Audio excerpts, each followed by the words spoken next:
Bien, amigos, continuamos con ustedes.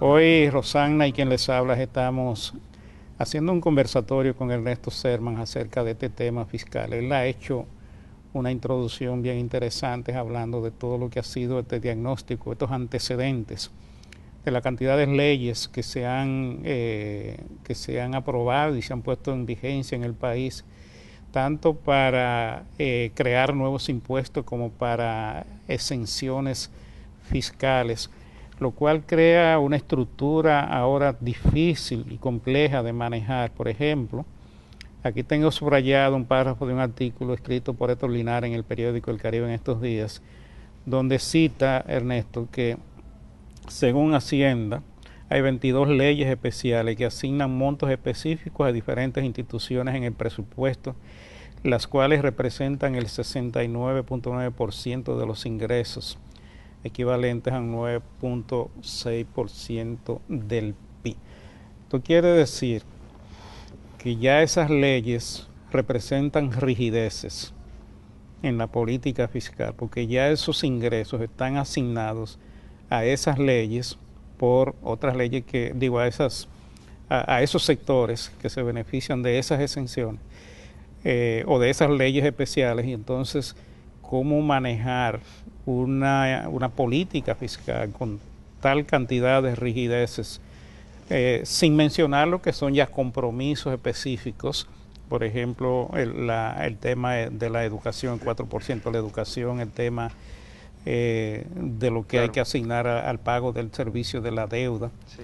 Y entonces, sobre todo esa estructura y esa complejidad, cómo cumplir con las metas de política de un nuevo gobierno.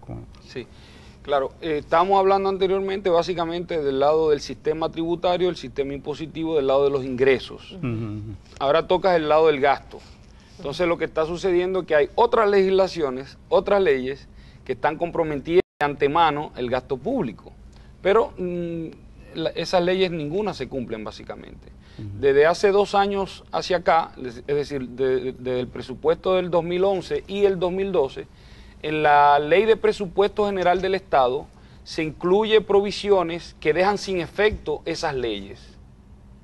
Entonces lo que tenemos es básicamente letra muerta en ciertas leyes, porque nosotros hemos hecho un cálculo que si se llegasen a cumplir todas esas leyes que implican una rigidez en el gasto público, entonces habría que buscar 90.000 millones adicionales para el presupuesto de la nación, simplemente para cumplir esas leyes.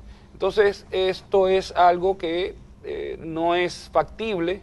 De antemano está poniendo una camisa de fuerza a las prioridades de los gobiernos, digamos, y lamentablemente la mayoría de los países que hemos estudiado este tipo de cosas no funcionan bien.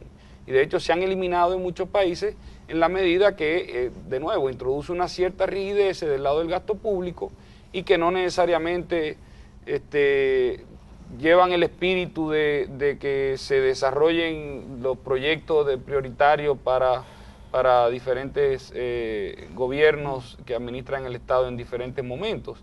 Entonces, nosotros vemos que esto, todos los años estamos, digamos, diciendo en el presupuesto que esto no tendrá efecto, que esas leyes no se van a seguir, no se van a cumplir. Entonces vamos a sincerizarnos y ese tipo de cosas vamos a eliminarlos. Hay un tema grave, porque si tú te imaginas un gobierno que se comprometa a cumplir las leyes, a fortalecer el marco institucional del país, a darle cumplimiento a las leyes, entonces este debe ser un tema crucial por una reforma fiscal integral. O sea, uno de los y verlo puntos, así, del lado del gasto y del lado de los ingresos. Uno de los puntos a definir para que un gobierno pueda entonces establecer sus prioridades. Nosotros estamos proponiendo que esas rigideces que implican estas leyes se eliminen. Sean eliminadas, obviamente. Se eliminen porque no la estamos cumpliendo. Es letra muerta.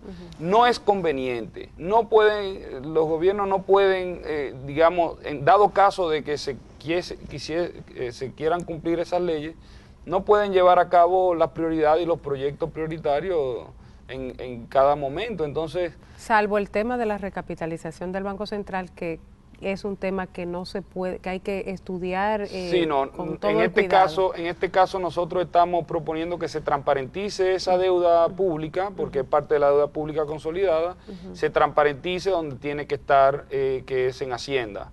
Esta deuda en el Banco Central hace, digamos, en el mediano, largo plazo, hace más daño que bien, y lo que nosotros estamos diciendo, esto hay que Pero transparentizarlo. ¿cuál deuda en esa parte, Ernesto? Porque tenemos el stock de los los certificados, pasivos, que es... el stock que tú hablas son los pasivos no monetarios que están en el balance general. Exacto, son ¿Cómo los se certificados. transparentizan? Sí. Exacto, que esos Bueno, son instrumentos monetarios que no pueden traspasarse no, porque la concepción no, de la ley de recapitalización es que los bonos de recapitalización vayan siendo parcialmente emitidos y esos intereses vayan cerrando la brecha del cuasi fiscal y entonces empiece el desmonte de ese tema. Pero desde nuestra perspectiva hay que ir un poco más allá. Es decir, ¿qué sucedió, por ejemplo, con los 86,000 y pico de millones de bonos de capitalización que se llevaron al Banco Central de Hacienda?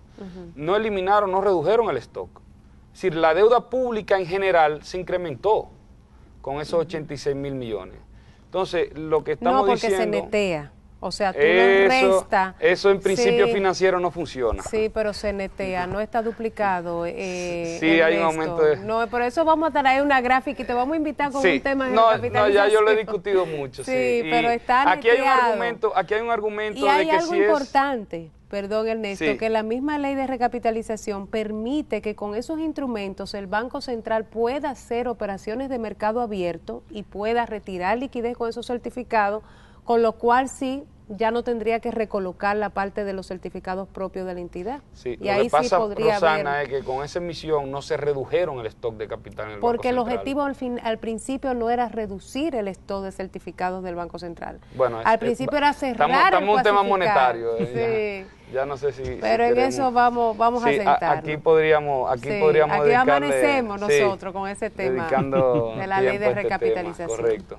Pero en cuanto a los otros aspectos, sacando de lado la recapitalización del Banco Central, ¿cuáles son las propuestas específicas por el lado de...? Sí, bueno, nosotros estamos viendo otro de los hallazgos, por ejemplo, es que, y aquí vimos un estudio que, digamos, hoy salió reflejado en una noticia en el periódico Listín Diario, si no me equivoco, sobre una preocupación que tenemos sobre las exenciones, por ejemplo, del ITEVIS. Se habla mucho de las exenciones del ITEVIS, que cuáles... Bueno, el problema es que las exenciones del ITEVIS, quienes más se están beneficiando de ellas son los que más gastan. ¿Quiénes son los que más gastan? En términos absolutos, ¿verdad? Son las personas de mayores ingresos. Entonces, nosotros no vemos esto, un 57%, nosotros hicimos el cálculo... en términos de impacto socioeconómico, un 57% de las exenciones del ITEVIS la están beneficiando o, digamos, se está beneficiando el 40% de mayores ingresos. Pero ahí estamos hablando de algunos alimentos básicos, todo, medicamentos, transporte. De todo. Una serie de aspectos que incluso son imprácticos el cobro del ITEVIS. Porque, por ejemplo, en el transporte, ¿cómo tú vas a cobrar esa parte de esos servicios? Sí, pero eso no implica que usted lo mantenga fuera. ¿Por qué? El problema es que... pero ponerlo y no cobrarlo al final si son imprácticos. El problema es que estas exenciones están beneficiando a los de mayores ingresos. Entonces eso no es justo. Entonces ahí tú estás dentro del planteamiento de los empresarios en el sentido de que lo que hay que hacer es aumentar la base.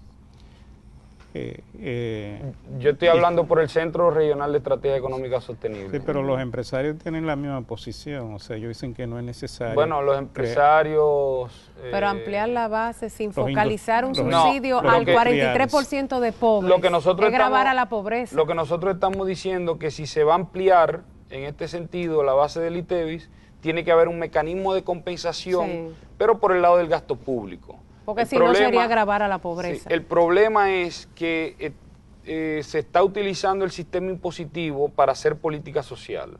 Y lo que nosotros estamos argumentando, el sistema impositivo debemos mantenerlo limpio de todas estas distorsiones. Porque y focalizar eso subsidios. Y entonces utilizar el gasto público, no del lado de los ingresos, no del lado del sistema impositivo, sino utilizar a través del gasto público utilizar el gasto público para hacer la política social, y calculamos el impacto de una ampliación. Pero, por ejemplo, ¿y grabar educación, salud y todo eso? No, eso lo estamos, en nuestra propuesta se mantiene exento. Fuera, sí. Electricidad, combustibles, es decir, hay una serie de... Porque claro, combustible tiene 16% de impuesto selectivo, tiene uno específico que se indexa a inflación, más el tipo de cambio. Y en el caso de electricidad tenemos unos precios de la energía eléctrica muy altos, y no vemos cómo puede eso.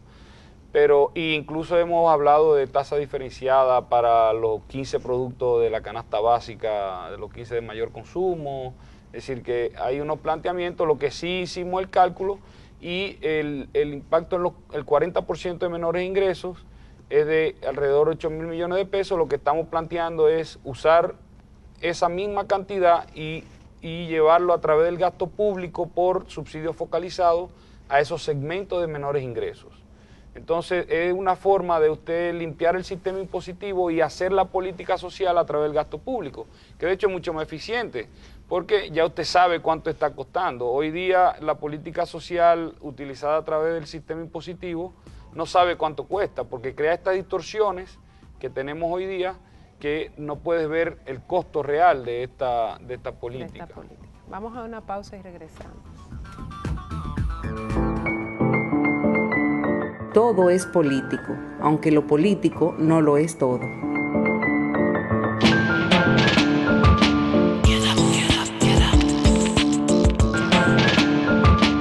Para comunicarse con la producción de Diálogo Integral, escríbanos a la dirección que aparece en pantalla.